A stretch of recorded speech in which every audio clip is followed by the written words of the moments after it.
Hey guys, how's it going? I wanted to make a quick video here discussing what my purchases for the second quarter of 2012 will be. This is just to give you guys a heads up and just let you know what games I'm interested in playing, as well as what systems I'm going to be getting them for. So if you're interested in getting the same game and I'm getting it for the system that you're playing it on, then that might be a good opportunity where we can do like some co-op stuff or whatever. But I just want to give you guys a heads up so you just know what to expect, know what I'm interested in, and give my general thoughts as we get closer to the release on how this game is going to be. Alright guys, so let's get started. First up is Prototype 2. I played the first Prototype and I enjoyed it a lot. I thought it was a pretty fun game. I liked the story. It was slightly disappointing as far as the variety of missions. There wasn't really that much. And the graphics weren't, up to par at all that much. But I think Prototype 2 is going to be a pretty good game. It's racking up to be a fun action-packed experience and even improve and just build upon that of what the first Prototype accomplished. And I think it's going to be pretty cool. We're going to have a new character now, and I think it's going to be awesome. You're going to be hunting down Alex Mercer, your character from the first game. So I'm interested in this. I'm interested to see how those two interact and how the story kind of unfolds, whether it's just going to be a straight hunting mission or maybe like this big twist at the end where he realizes that Alex wasn't responsible for the death of his family or whatever like that. So I think it's going to be awesome. I think it's geared to a more emotional storyline. I think that's going to help it a lot. At least it's seeming like that. If it's going to be a more emotional storyline, it's definitely going to improve the story and the moral values as you're starting to play through the game. So, interested in that, definitely interested. And I had that pre-ordered right now on the PS3. Got the Red Knight edition, which is just your standard edition. I didn't decide to get the collector's edition because it doesn't really come with anything that I really find interesting enough to spend an extra $20 on. But I am getting that on the PlayStation 3 and on release date. So that's that. Next up is Mortal Kombat Vita. I didn't play the first Mortal Kombat when released back in 2000. Was it 2011? Was it 2011 or 2010? I can't remember. I think it was 2010. I'm trying to think now. No, 2011. I don't know. But I missed it on the consoles, and I think it's a perfect opportunity right now to pick up the game on the Vita when it releases in May.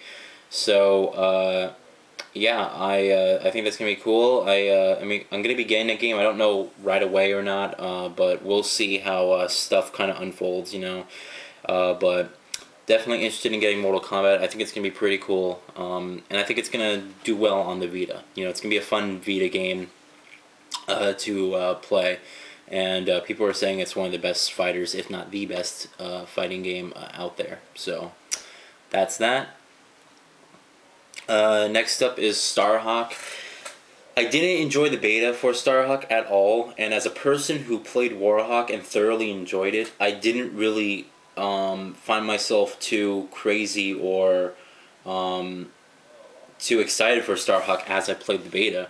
And the reason is I don't like the game, how the game can transition from this futuristic World War II atmosphere to this more gray, desaturated world of aliens and buildings and mechs and stuff like that. It's a cool concept, it is, and this game actually does feature a campaign, which Starhawk did not, or I'm sorry, Warhawk did not, and I think it's going to be, for the campaign, I'm hoping for something, but I just feel like the campaign's going to be tacked on. So, I mean, I don't know. I don't think I can be spending $60 on it right away. I'll probably leave it until I can probably get it down to 40. Then I'll probably buy it, but I didn't really like the beta that much. I didn't like the game's transition. It didn't have that same fun cartoony aspect to it. It seemed like they were making it more of like warfare and mech and flight warfare. So it is what it is. And I don't think this is made by the same people who made Warhawk. I think Lightbox, I think, is the name of the studio who makes it, but I don't think they made Warhawk at all. Had to check. But yeah, I'm still interested in playing it regardless. I think it'll be fun, but for $60, I don't think I'm gonna find that much interest in it. So we'll see. Next up is Ghost Recon Future Soldier. Now the beta is supposed to come out for that game this month, and if you're a PlayStation Plus subscriber, you actually get the beta ahead of time.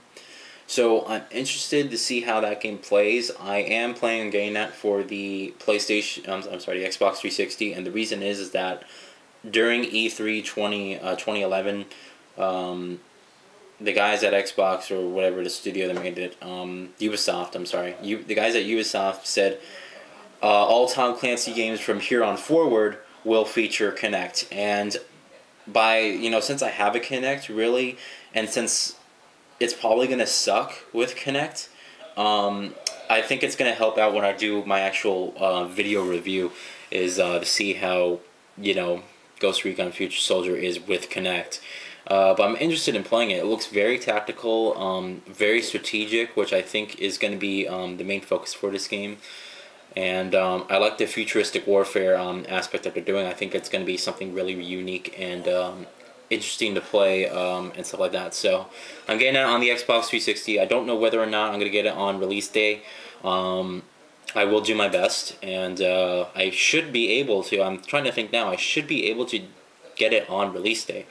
That being said, I don't know whether Goat, Zero, or Nexus, I don't know whether or not they're going to be getting the game as well. They probably will be. Hopefully, if they do, they will get it on the 360 as well. So that might be some opportunity for some co-op, and then, maybe some gameplay missions and whatnot of that. So I think that will help out a lot. But I'm interested in getting that. I probably should go pre-order it right now. Like I said, I just gotta kind of write my whole financial statement for this second quarter, just to see how my finances are going to be doing and whether or not that's going to be an expense that I can afford at that particular moment. So, still interested in playing it, but I think it's going to be cool. Ghost Recon. Next up is my most anticipated game for the second quarter, Max Payne 3. Now, Max Payne 3 for consoles comes out May 15th. However, I got it on PC, so I had to wait another 2 weeks, which isn't, it isn't a loss for me, and that's the reason is because the week that Max Payne 3 comes out is also the week that I graduate from high school, so I'm probably going to be busy with so much final stuff, like final tests, and then graduation practice, and like all that kind of stuff, that I probably won't have time to play Max Payne 3 until I'm done with graduation anyway. So, and since I bought Max Payne and Max Payne 2 on the PC, it only makes sense to buy the third one on PC as well. So I'm super excited for Max Payne 3. I have it pre-ordered right now, the collector's edition. So you guys are going to be seeing a massive unboxing of that, and I think that'll be awesome. And I think it's going to be cool. I really, and here's the thing. Rockstar is one of my favorite, developers of all time. And the thing is, you don't have to like any of their games, but one thing you cannot doubt is that all their games are really well made. And they put a lot of hard work into it, you can see. This game's racking up, this is their first, their most linear game that they're making. They're moving away from the open world and stuff from like Red Dead Redemption and Grand Theft Auto 4, making a more linear story-based game. But looking at this game just now, I think it's going to be really kick-ass. I'm really excited for the story. I think it's going to be something where there's a lot of character development, and I think that's going to be awesome too. They just put up the multiplayer trailer, which looks interesting. They're doing bullet time for multiplayer, which I think is going to be pretty cool, but they kind of balanced it in a way where only people in your line of sight are going to be able to be in bullet time. So, as you're shooting some guy and he's flying, you can do bullet time. But if someone comes behind you and is like looking at you, they'll too be stuck in bullet time. At least this is how I'm kind of portraying it. But it's interesting. I think it's going to be a unique multiplayer experience, and it's actually going to be compatible. You're going to be able to create crews, which are like, I think, clans or something like that. It's something weird. I haven't really emphasized on that yet. But you're going to be able to create crews, and then those crews will then be imported into GTA 5 when that releases. So I'm excited. I think Max Payne 3 is going to be amazing. got the collector's edition pre-ordered, and I cannot wait for the game. I simply cannot. So super excited for that. That's Max Payne 3. All right. Next up is Inversion, and that was supposed to come out in February, but then got delayed. It got pushed back. So Inversion, like I said, it's a Gears of War style game where basically there's a bit of a twist. You have the power to control gravity, so you'll be like shooting in the air, shooting like on the side of a building, you know, and some stuff like that.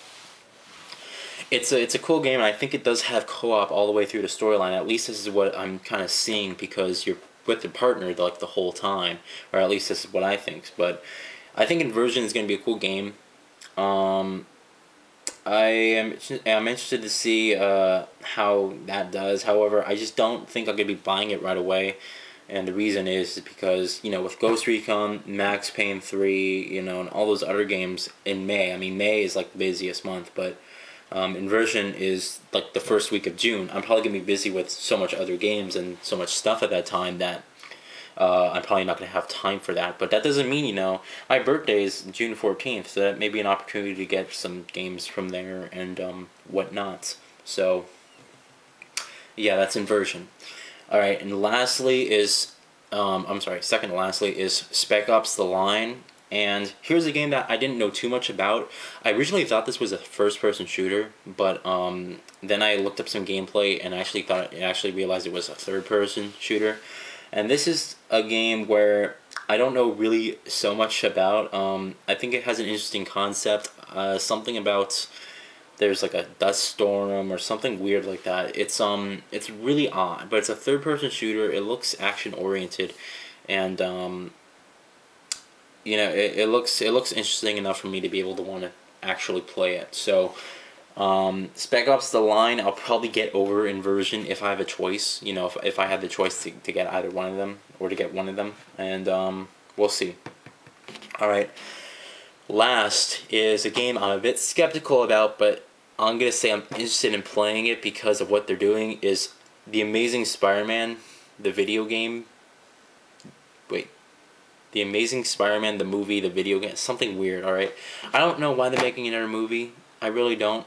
I think Spider-Man, the Tobey Maguire series is one of the best, you know, superhero, probably is the best superhero series of movies that they ever had. And I don't know why they're deciding to do a more comic book style-oriented Spider-Man, especially when it hasn't even been a decade, you know, since since the first Spider-Man came out. So I really don't see the point, and I think that it's more about let's make a quick buck than actually anything. But who knows? You know, this movie could kick ass. It could, and I don't know. Will I go see it? Possibly. We'll see. But the game is something I'm just kind of skeptical about. All right. Let me tell you, there's only been 2 decent Spider-Man games in history. Spider-Man 2 was the best. Spider-Man 2 was incredible. Alright? That was one of the best Spider-Man games ever.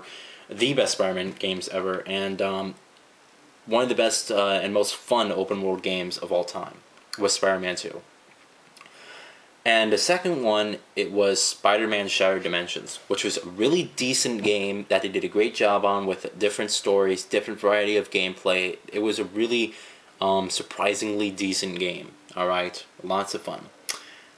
Now, The Amazing Spider-Man, the video game, I think that's what you call it, I don't even know anymore. But this, they said they're going back to like the roots. It's going to be an open world game again, which I think will help it. But there hasn't been, I think Spider-Man 3 was the only modern open world Spider-Man game, but it didn't really do that well. I mean, I didn't play it, so, but I think, you know, I think Beanox does know how to make a good Spider-Man game, and that was proven in Shattered Dimensions, and they also fucked up with what was it? Edge of Time. Yeah, Edge of Time was awful, but I think that they know what's at stake, and I think that they are definitely going to put a lot of effort into it. So I mean, we'll see. It's supposed to be a movie tie-in game, right? No one has any hope for that anymore. Hopefully Beanox knows that. So that being said, I think maybe they're going to put a lot more work into it. I mean, I'm just hoping. All right, I have no problem with purchasing a Spider-Man game, if it's a good Spider-Man game. All right, I have no problem purchasing a game that says "Fun Little Ponies" on the front cover. If it's a good game with fun little ponies, I'll buy the game. I don't care. All right, as long as it's a good game. And I'm hoping the same for Spider-Man, The Amazing Spider-Man. So, alright, that is it. I think I basically covered all the games I was getting. I'm just going to do a quick little check. Jeez, they're making another Tony Hawk game? Why?